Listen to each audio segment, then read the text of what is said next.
utter Worldie.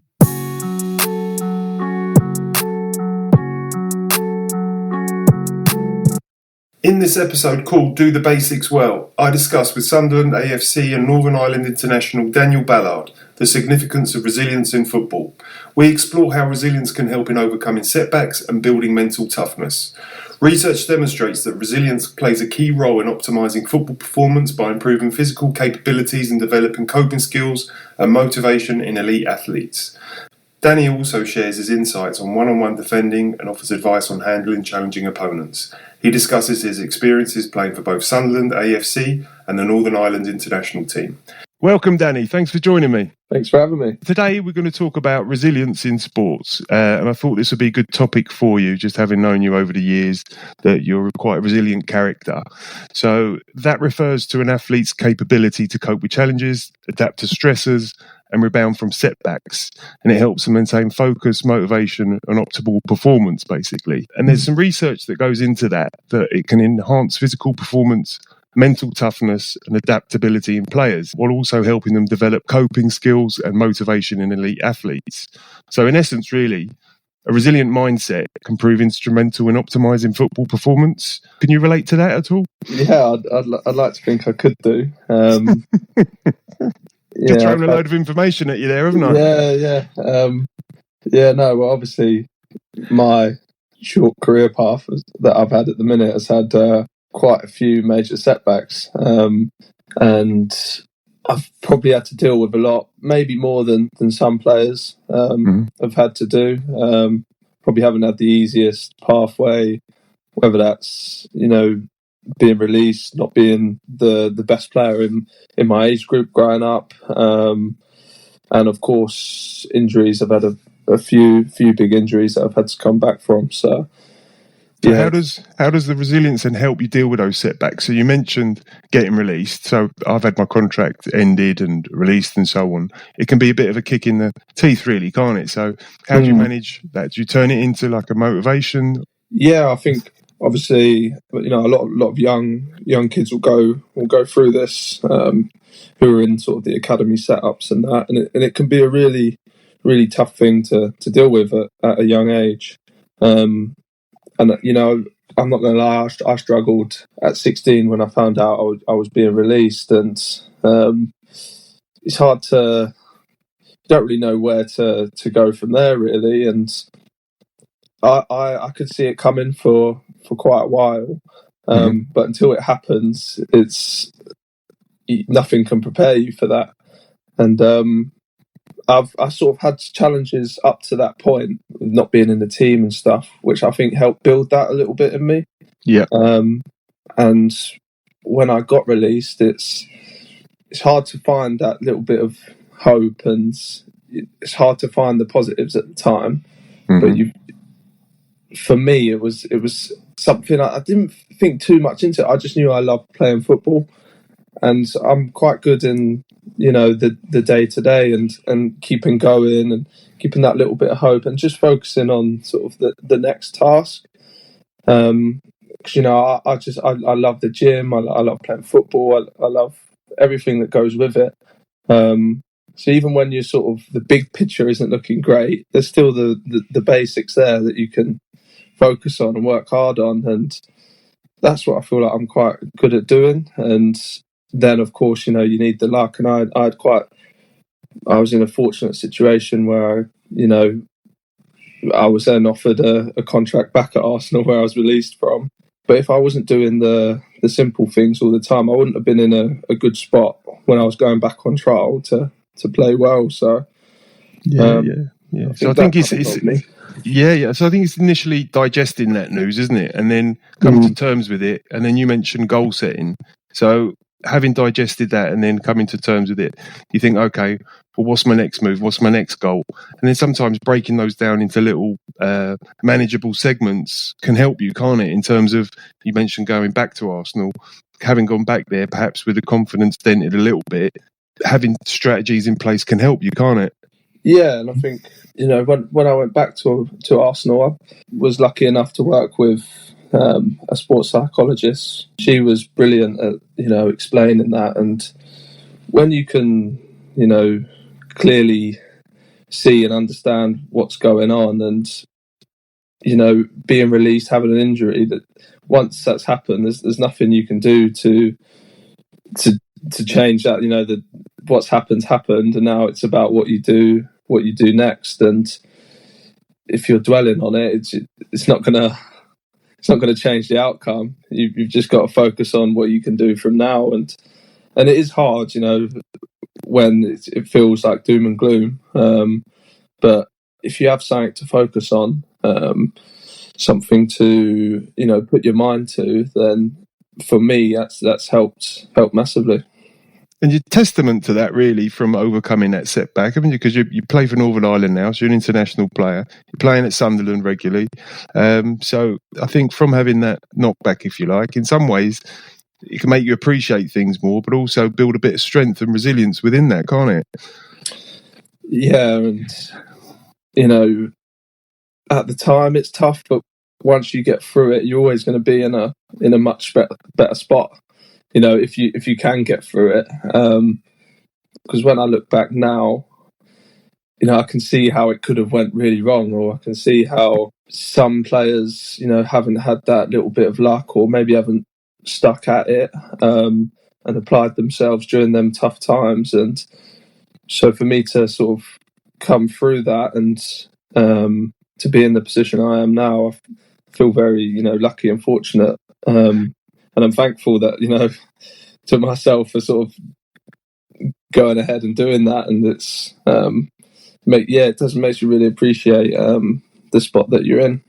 Yeah, a lot of perseverance there. And I think, having gone through that, it makes you appreciate what you do have in many ways.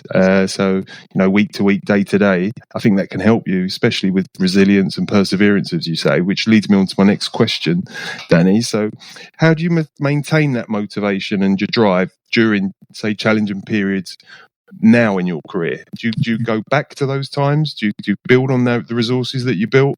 Yeah, I think now I've sort of been through them sort of challenges.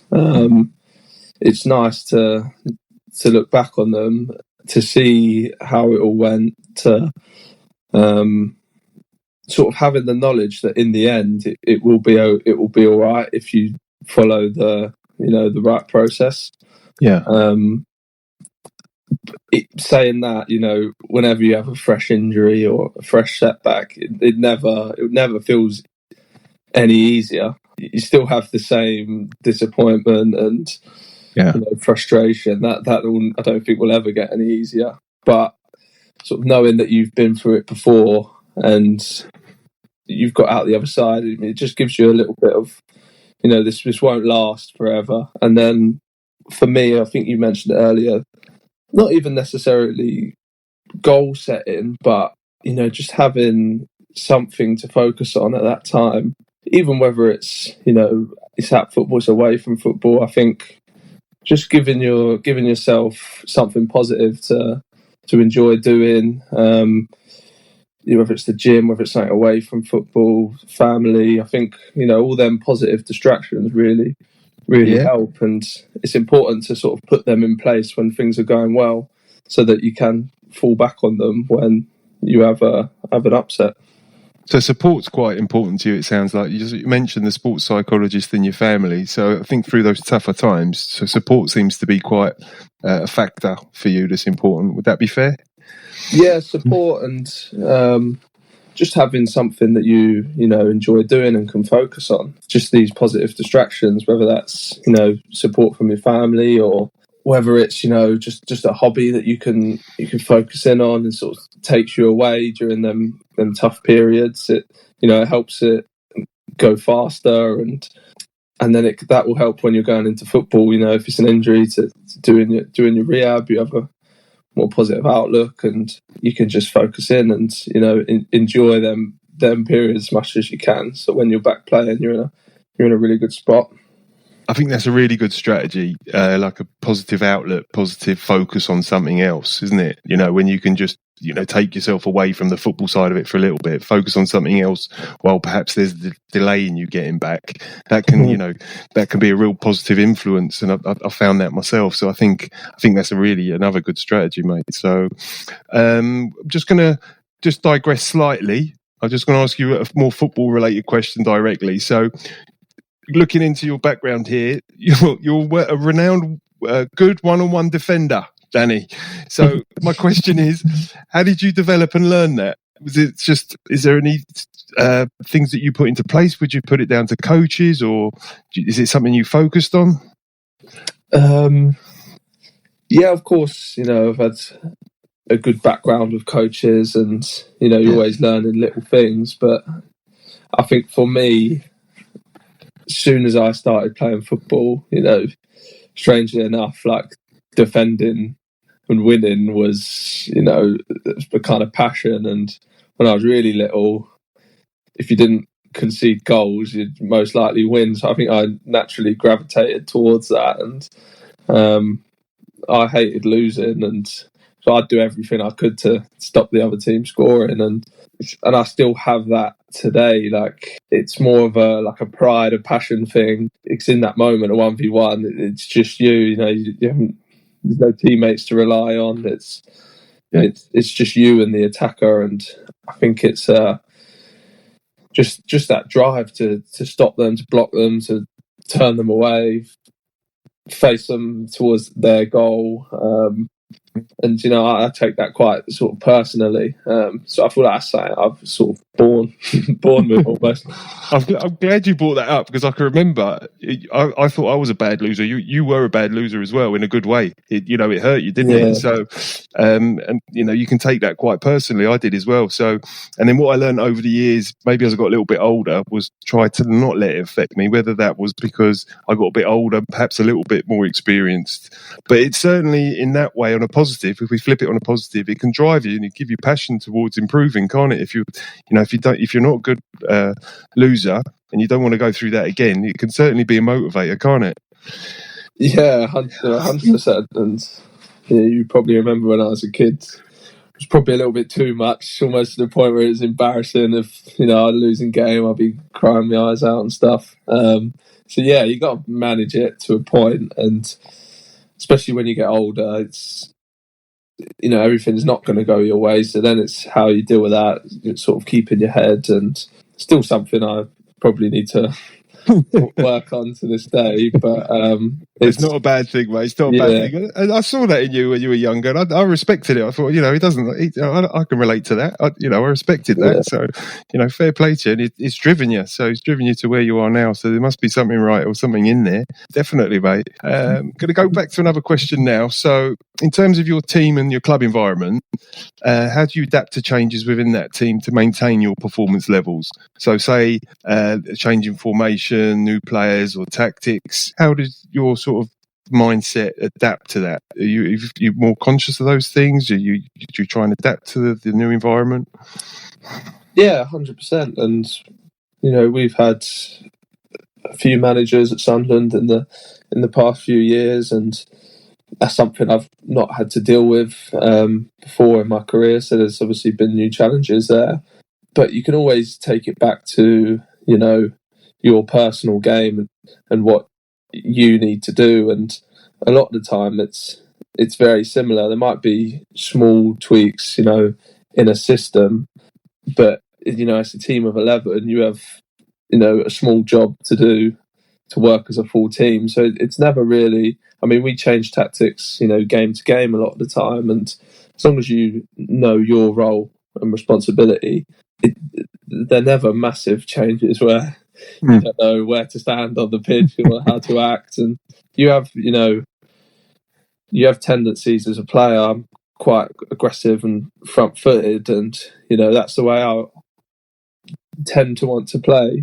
But sometimes you might want a +1, or the manager will want a +1 at the back, and you've got to be a little bit more reserved, sort of sit in a sort of a low mid block. And then other times it will be go lock on man for man and get real tight and be real aggressive. So with the managers we've had, it's been very clear of what your role is before the game, and so I don't think me or my teammates have ever struggled with that. Yeah. So clarity on your role, really, and identification of your strengths would be quite important, wouldn't it? And I think that's a clear pathway, if you like, or focus on what the goal or intention is, and have that strategy in place makes it clearer for the whole team, doesn't it? Yeah. And then, okay, so to build and maintain, say, that resilience as a professional football player, you mentioned like positive outlets and you mentioned distractions, let's say. What do you tend to do, Danny, in terms of, aside from that, is there another focus you have? Yeah, I think, when I started my scholarship, was in the under 18s and under 23s, I had quite a big emphasis on sort of my education. So, I'd done sort of my A levels on the side, and then done a few small sort of what they call diplomas, where they're sort of 6 months to a year long, just in stuff I enjoyed. And when there was a lot less going on, when you go back to digs and that gave me something to focus on away from football. And moving into more the professional game now, I've got a family now. I've got a little boy recently in the last year, and he's taken up a lot of my time now. But it's a really sort of positive distraction. And although it's it's a lot of work and tough, it's better than having. I feel, for me, it's better to have more to do than nothing to do, because you sit there and you dwell on games, and it can be quite intense. Whereas when you have these other things, you realise there's more to life, and I think that in return helps your performance. Yeah, perfect, mate. Great answer. And I'm just looking at your record here as well. You've had 18 appearances for Northern Ireland now, haven't you, with 3 goals? What was that like? Yeah, the international career has been, some of my, proudest achievements and some of my most enjoyable football. And there, it's so different to sort of club level. You come up against some really, really tough opposition, and you play players you might never get the opportunity to, just from different leagues, different styles. And I think it's helped me massively, and I really enjoy them games, and it's something that hopefully I can keep performing at my club and keep getting picked for the national team, because I really enjoy them. Really enjoy them games. So you mentioned tough opposition, Danny. Anyone in particular? We just played Spain actually before they've won the Euros. There, we played them in a friendly, their last friendly before they went off to the Euros, and obviously they're the European champions now. And that was a really, really tough game. Great experience. It was in Spain, so yeah, it was so much, so many learning experiences from that. And obviously scoring the goal in the first couple of minutes was a really nice moment, and to share with the fans. And obviously we went on to lose the game, but that was a really nice moment. Brilliant. So well done. So you go back to some of those knockbacks early on in your career to having scored against Spain and facing that opposition. That's quite an achievement, isn't it? Yeah, when you put it like that, yeah, it's nice. Well done, brilliant. Okay, and then I would say tough opposition. I can remember when I look back on my career, there was a few opponents that I came across that were a bit tricky, let's say, and they might not cause other central defenders problems, but some of them did for whatever reason, whether that was they were better, say, stronger in departments that I was weaker in, if you know what I mean. So when you match people up, Danny, don't you? Strength, speed, sort of experience. And some of those I found a little bit tricky to say manage, but I would try and find weakness in their games and strengths in mine. Are you aware of things like that? Do you focus on anything in there in particular when you're facing individual opponents? Yeah, of course. Every striker is different, and in the championship, there's a lot more variety now. When I was sort of playing in League One, it could be a lot of teams. Have a big striker is quite Route One, and there is teams like that in the championship now. But there's some really, really good players over the last few years I've come up against, and yeah, you sort of know you come up against Andy Carroll. It's going to be a physical game, and he might not run off the back of you as much, so you can be a bit more aggressive. You can have a little bit more contact, and then maybe like a Guy Corez for Coventry last year.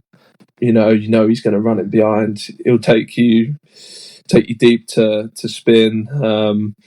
And then even like Leicester sort of last year, you know, the strikers are going to go down, try and link the play. So you've got to go all the way with them. But then you've got to be careful, you know, they might spin and go as well. So there's lots of variety. And, you know, I've played against some good strikers now. But of course, we do our analysis before the games, and it's just about being aware, really. And sometimes it takes 10, 15 minutes of the game to realise what kind of player you're up against.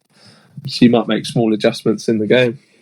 Yeah. I think, you know, you put that very well, you know, for quite a broad question there. You got the advantage in the air with Andy Carroll, then the speed of, say, other players that you mentioned, and then, you know, not being able to get so tight and then having to drop off a few yards to be able to manage that. It's about putting all those multitude of cues together, isn't it, and working out where you should be at that moment in time with the threats that you're facing. Okay, so I'm just going to quote here Arsene Wenger. He said, "When you look at people successful, you'll find that they aren't the people who are just motivated, but of consistency in their motivation." I find that quite an interesting quote, Danny, because, you know, we can all be motivated at different periods in our life, but consistency is key, isn't it? To be motivated and have that perseverance and resilience that we spoke about.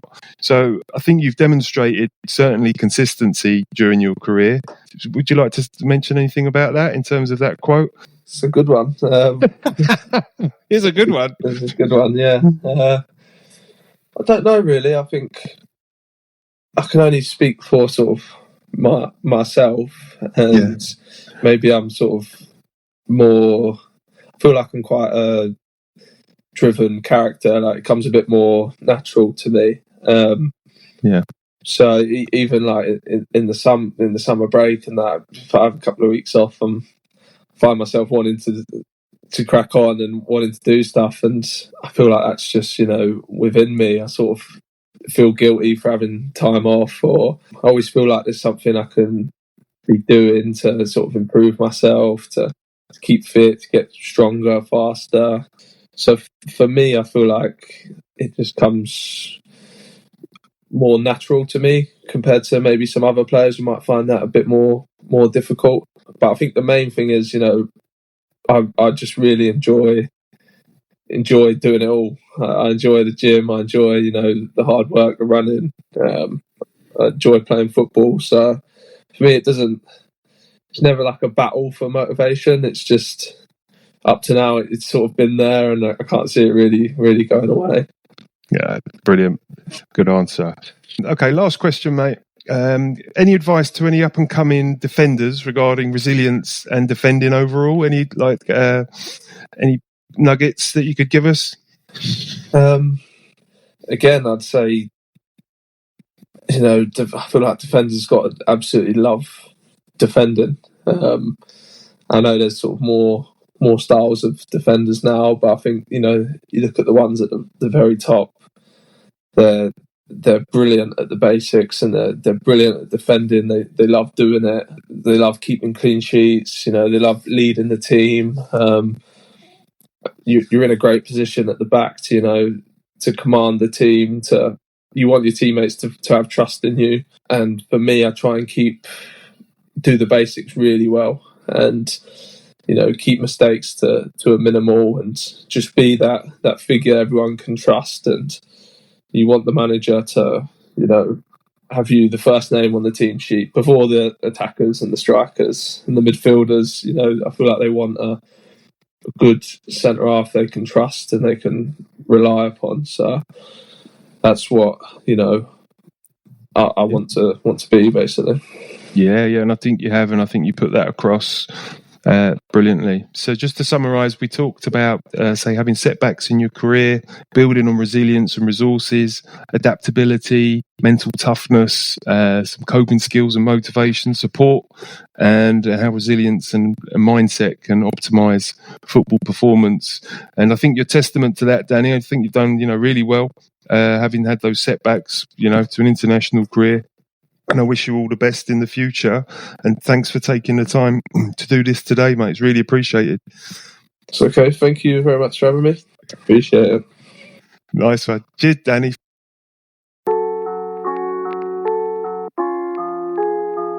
Utter Worldie.